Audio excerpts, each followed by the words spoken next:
یہ یاد دلا دیا جائے کہ نماز عید کے طریقے میں ایک تو بہت ہی سمپل طریقہ ہے. عید کی نماز جو خواتین کے لیے بھی مستحب ہے، اور اگر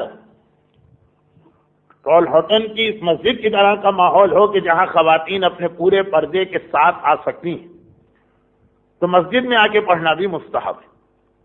ورنہ کم سے کم فرادہ کی نیت سے گھر میں نماز عید پڑھی جائے.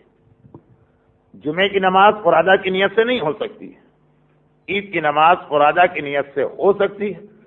اور جو مسجد میں نہیں آ سکتا ہے یا ٹائم پر نہیں پہنچ پایا، اس کے لیے گھر میں یہ نماز پڑھنا مستحب. اور اس کا ایک بہت ہی شارٹ طریقہ بھی ہے. 2 رکعت نماز ہے. پہلی رکعت میں الحمد کے بعد انا انزلنا کا سورہ، دوسری رکعت میں الحمد کے بعد قل واللہ کا سورہ. پہلی رکعت میں 5 قنوت اور ہر قنوت میں وہی روزانہ کی دعا. دوسری رکعت کے 4 قنوت، اس میں وہی روزانہ کی دعا. عام قنوت صرف یہ کہ اس کا نمبر یا عدد زیادہ ہو گیا. پہلی رکعت میں 5، دوسری میں 4، لیکن دعا وہی ہے ربنا آتنا فی الدنیا حسنہ وفی الآخرۃ حسنہ وقنا عذاب النار. اور نماز سورے بھی وہی عام نماز کے سورے. یہ ہے اس کا بالکل سمپل اور شارٹیسٹ طریقہ. لیکن زیادہ ثواب ہے کہ اگر قنوت کی ایک خاص دعا پڑھی جائے جو آپ میں سے ہر ایک کو یاد ہے.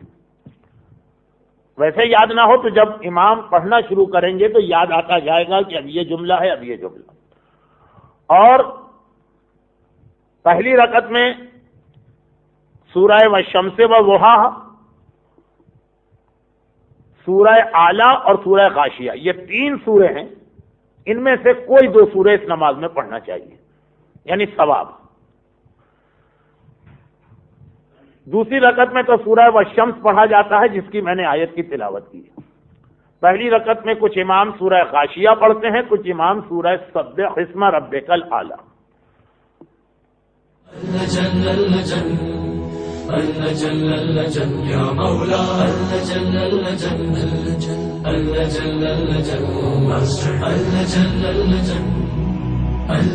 يا صاحب السماء